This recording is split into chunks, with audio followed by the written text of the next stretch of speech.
Congolaises, Congolais, mes très chers compatriotes, je m'adresse solennellement à vous en ce jour dans un contexte exceptionnel en rapport avec la situation sécuritaire que connaît notre pays dans sa partie orientale. Ce contexte d'agression et d'occupation des territoires dans le Nord Kivu est perpétré par le groupe terroriste dit du M23 avec l'appui avéré en hommes et en logistique du Rwanda. Au moment où je fais cette adresse, nos agresseurs occupent certaines localités dans le territoire de Rutshuru, occasionnant ainsi un drame humanitaire avec plus de 200 000 compatriotes forcés de fuir les affres terroristes dans les zones de combat.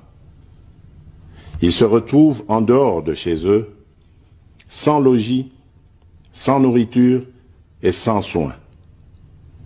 Des instructions précises ont été données au gouvernement pour leur rassemblement et leur prise en charge. Au-delà de ces efforts, j'en appelle à un élan général de solidarité pour alléger leur fardeau. Certes, cette situation n'est pas nouvelle. En effet, depuis plusieurs décennies, des groupes armés nationaux et étrangers écument l'est de notre pays en y commettant des atrocités innombrables sur fond d'exploitation illégale de nos ressources naturelles. C'est ainsi qu'à l'occasion de mon avènement, j'avais été amené à prendre l'engagement devant la nation de rétablir au cours de mon mandat la paix et la sécurité là où elles sont compromises et de les consolider là où elles existent.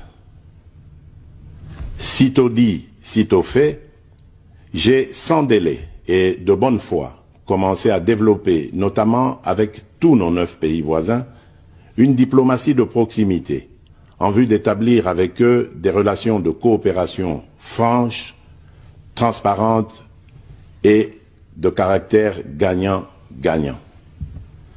Avec l'Ouganda, par exemple, nous sommes allés jusqu'à décider de mutualiser nos forces armées afin de combattre ensemble la nébuleuse des ADF, une milice d'origine ougandaise qui cependant n'opère que dans le Nord Kivu.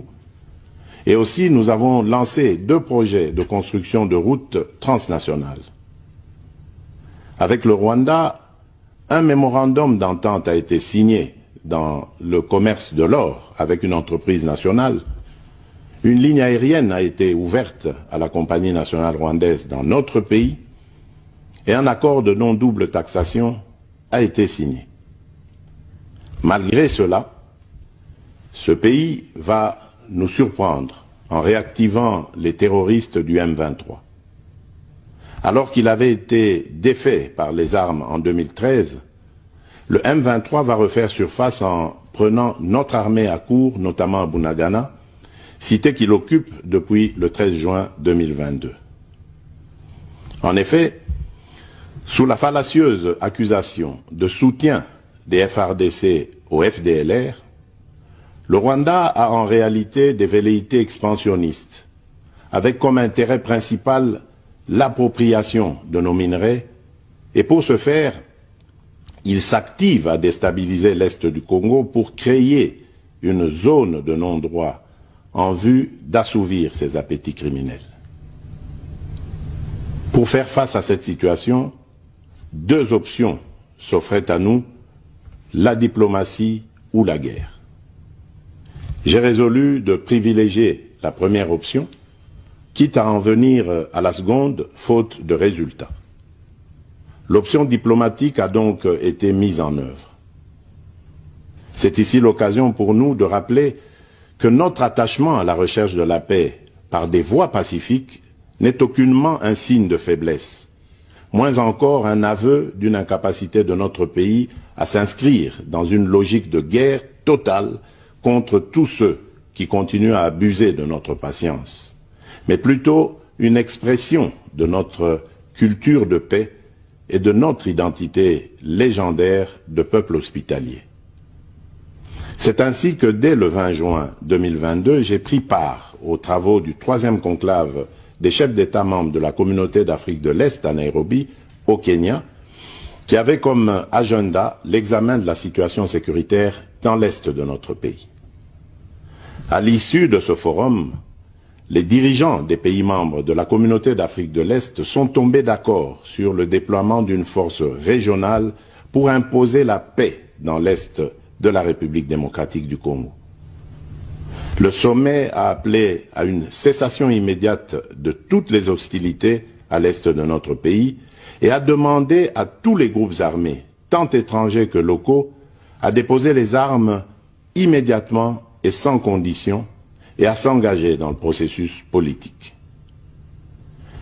Le 6 juillet 2022, j'ai accepté de rencontrer à nouveau le président du Rwanda, cette fois à Luanda, sous l'égide du président João Lourenço, sous couvert de la Conférence internationale des régions des Grands Lacs africains, la CIRGL. Il en est sorti une feuille de route qui stipule entre autres objectifs normaliser les relations politiques et diplomatiques entre la République démocratique du Congo et le Rwanda. Et pour y parvenir, la première action retenue, arrêt des hostilités et retrait du M23 des positions occupées conformément au communiqué final de Nairobi. Une fois de plus, aucune avancée sur le terrain de la paix attendue par notre population n'a été observée.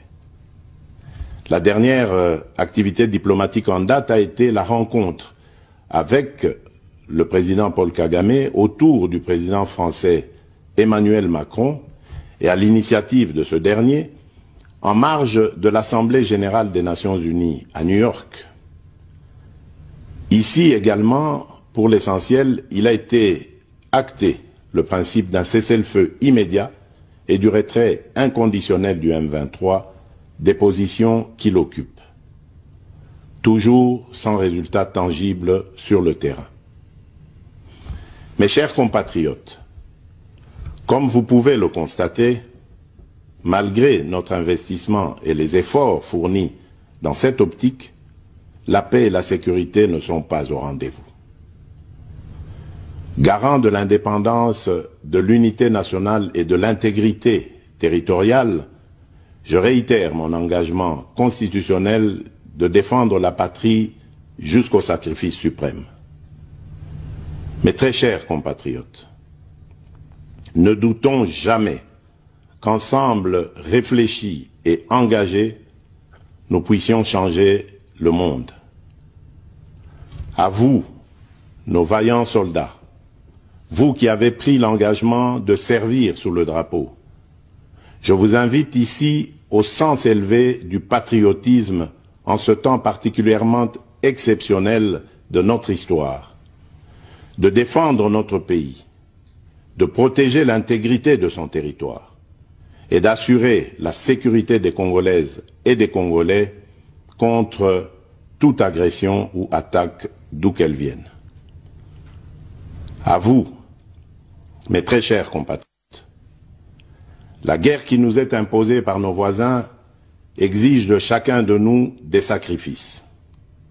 C'est le moment de taire nos divergences politiques pour défendre tous rassemblés notre mère patrie. Notre histoire et notre marche commune ont sans cesse démontré que, loin de s'effondrer, notre nation et son peuple ont toujours relevé ce genre de défis et nous en sommes toujours sortis victorieux. Restons tous unis et solidaires derrière nos forces de défense et de sécurité. La situation actuelle, loin de nous affecter, n'est qu'une épreuve de plus que nous allons surmonter pour raffermir davantage notre unité.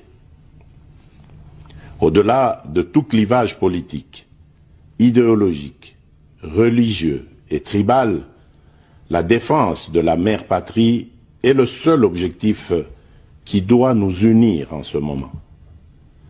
Le pays nous appelle. La nation a besoin de l'engagement de toutes ses filles et de tous ses fils. Je vous appelle à ne pas céder